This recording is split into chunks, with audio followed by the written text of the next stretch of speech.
Hi friends, this is বানি and welcome to my channel. বন্ধুরা, সবার আগে আমি তোমাদেরকে নতুন বছরের অনেক অনেক শুভেচ্ছা জানাতে চাই।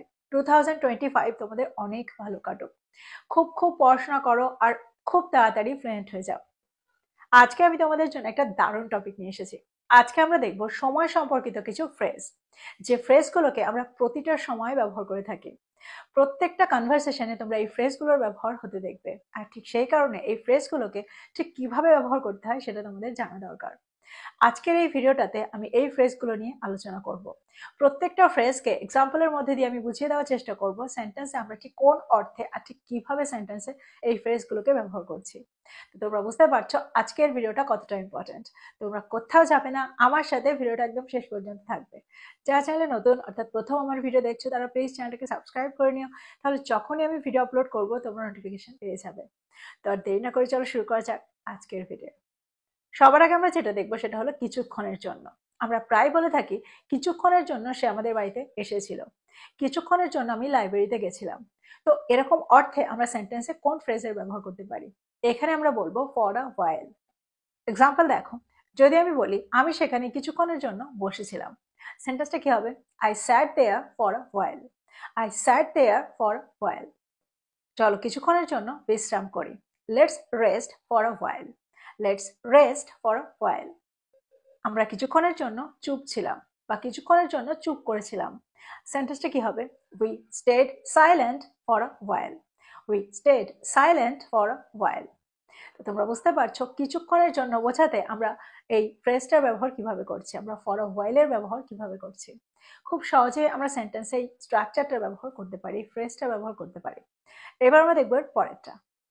এবার আমরা যেটা দেখবো সেটা হলো কিছুক্ষণের মধ্যে। দেখো কিছুক্ষণের মধ্যে বোঝাতে আমরা ইন আ ওয়াইলের ব্যবহার সেন্টেন্সে করে থাকি। In a while. For example, কিছুক্ষণের মধ্যে সে ফিরে আসবে, সেন্টেন্সটা কি হবে? He will come back in a while. He will come back in a while. যদি আমি বলি বাসটা কিছুক্ষণের মধ্যেই চলে আসবে, সেন্টেন্সটা কি হবে? The bus will arrive in a while. The bus will arrive in a while. কিছুক্ষণের মধ্যে আমি সবকিছু ব্যাখ্যা করব। I will explain everything in a while. I will explain everything in a while. তো তোমরা বুঝতে পারছো সেন্টেন্সে আমরা কিছুক্ষণের মধ্যে বোঝাতে ইন আ ওয়াইল কে কিভাবে ব্যবহার করছি। এবার আমরা দেখবো এর পরেরটা। পরেরটা হলো কিছুক্ষণ আগে। দেখো কিছুক্ষণ আগে বোঝাতে আমরা সেন্টেন্সে আ হোয়াইল এগোর ব্যবহার করব। এটা কিছুক্ষণ আগে ঘটেছিল। ইট হ্যাপেন্ড আ হোয়াইল এগো।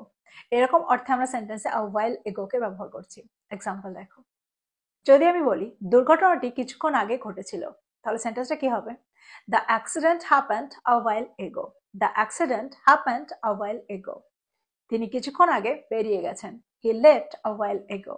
হি লেফট আ হোয়াইল এগো। যদি আমি বলি কিছুক্ষণ আগে আমি তাকে দেখেছিলাম, সেন্টেন্সটা কি হবে? I saw him a while ago. I saw him a while ago. তো তোমরা বুঝতে পারছো সেন্টেন্সে কিছুক্ষণ আগে বোঝাতে আমরা আ হোয়াইল এগোকে কিভাবে ব্যবহার করছি। এবার যদি আমি বলি কিছুক্ষণ পরে, তাহলে সেন্টেন্সটা কি হবে? এখানে আমরা কোন ফ্রেজের ব্যবহার করতে পারি? এখানে আমরা বলবো আফটার আ হোয়াইল। যদি আমি বলি কিছুক্ষণ পর ট্রেনটা চলে এসেছিল, সেন্টেন্সটা কি হবে? After a while the train arrived. After a while the train arrived.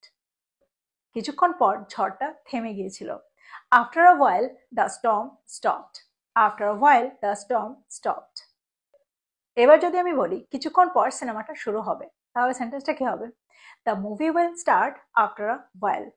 The movie will start after a while. তোমরা বুঝতে পারছো সেন্টেন্সে কিছুক্ষণ পরে বোঝাতে আমরা এই ফ্রেজটাকে কিভাবে ব্যবহার করছি, আফটার আ হোয়াইলকে কি করে ব্যবহার করছি। এবার আমরা দেখবো পরেরটা। পরেরটা হলো কিছুক্ষণ ধরে। দেখো কিছুক্ষণ ধরে বোঝাতেও আমরা সেন্টেন্সে ফর আ হোয়াইলের ব্যবহার করতে পারি। এক্সাম্পল দেখো, কিছুক্ষণ ধরে তিনি আমাদের জন্য অপেক্ষা করছেন। He has been waiting for us for a while. He has been waiting for us for a while. কিছুক্ষণ ধরে লাইটটা জ্বলে আছে। The light has been on for a while. The light has been on for a while. কিছুক্ষণ ধরে ফোনটা বাজছিল। The phone had been ringing for a while. The phone had been ringing for a while. দেখো এখানে একটু বোঝার চেষ্টা করো। সেন্টেন্সে যখন আমরা কন্টিনিউয়াস কিছু বোঝাতে চাই, অর্থাৎ কোনো একটা কাজ এখনো চলছে, তখন আমরা সেন্টেন্সে প্রেজেন্ট কন্টিনিউয়াস টেন্সের ব্যবহার করি। যখন কোনো কাজ অতীতে চলছিল, তখন আমরা পাস্ট কন্টিনিউয়াস টেন্সের ব্যবহার করি। আর যখন আমরা কোনো সময় ধরে চলছিল বা কোনো সময়ের জন্য চলছিল, তখন আমরা সেন্টেন্সে প্রেজেন্ট পারফেক্ট কন্টিনিউয়াস না হলে পাস্ট পারফেক্ট কন্টিনিউয়াস টেন্সের ব্যবহার করি। কোনো একটা কাজ একটা সময় ধরে চলছে, তখন আমরা সেন্টেন্সে প্রেজেন্ট পারফেক্ট কন্টিনিউয়াস টেন্সের ব্যবহার করি। আর যখন আমরা বলি কোনো একটা কাজ কোনো একটা সময় ধরে চলছিল, তখন আমরা সেন্টেন্সে পাস্ট পারফেক্ট কন্টিনিউয়াস টেন্সের ব্যবহার করে থাকি। তো এবার আমার মনে হয় তোমরা বুঝতে পারছো এই সেন্টেন্স দুটোকে আমরা কিভাবে তৈরি করলাম। এবার যেটা আমরা দেখবো সেটা হলো সময় বার করা বা সময় করা। এরকম অর্থে আমরা সেন্টেন্সে মেক টাইমের ব্যবহার করে থাকি। এক্সাম্পল দেখো, তোমার ব্যায়ামের জন্য সময় বের করা উচিত। You should make time for exercise. You should make time for exercise. আর একটা এক্সাম্পল দেখো, আমাদের এই প্রকল্পটা নিয়ে আলোচনা করার জন্য সময় বার করা দরকার।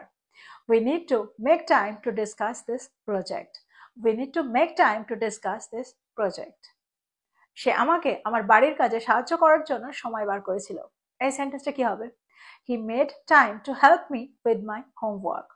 He made time to help me with my homework. তো এক্সাম্পলগুলোর মধ্যে দিয়ে আমার মনে হয় তোমরা বুঝতে পারলে সেন্টেন্সে সময় বার করা বা সময় করা বোঝাতে আমরা মেক টাইমকে কি করে ব্যবহার করছি। সেন্টেন্সটা যখন পাস্ট টেন্সে থাকে তখন আমরা মেক টাইমের জায়গায় মেড টাইমের ব্যবহার সেন্টেন্সে করব। এবার আমরা দেখব পরেরটা হলো সময়ের সাথে তাল মিলিয়ে চলা। এরকম অর্থে আমরা সেন্টেন্সে কোন ফ্রেজের ব্যবহার করতে পারি? এখানে আমরা বলবো keep up with the Times. Keep up with the Times. Example দেখো, এই দ্রুত পরিবর্তনশীল পৃথিবীতে আমাদের অবশ্যই সময়ের সাথে তাল মিলিয়ে চলতে হবে। সেন্টেন্সটা কি হবে? We must keep up with the times in this fast changing world. We must keep up with the times in this fast changing world. তিনি সময়ের সাথে তাল মিলিয়ে চলার জন্য আধুনিক সরঞ্জাম ব্যবহার করেন। এই সেন্টেন্সটা কি হবে? He uses modern tools to keep up with the times. He uses modern tools to keep up with the times. তো আমার মনে হয় তোমরা বুঝতে পারলে সময়ের সাথে তাল মিলিয়ে চলা বোঝাতে আমরা এই ফ্রেজটাকে কি করে ব্যবহার করছি। That means keep up with the টাইমসকে কিভাবে ব্যবহার করছি। এবার আমরা দেখবো পরেরটা। এবার আমরা যেটা দেখবো সেটা হলো ঠিক সময় মতো। এরকম বোঝাতে আমরা জাস্ট ইন টাইমের ব্যবহার করে থাকি। Just in time. এক্সাম্পল দেখো, ডাক্তার রোগীটিকে বাঁচাতে ঠিক সময় মতো এসেছিলেন। সেন্টেন্সটা কি হবে? The doctor came just in time to save the patient.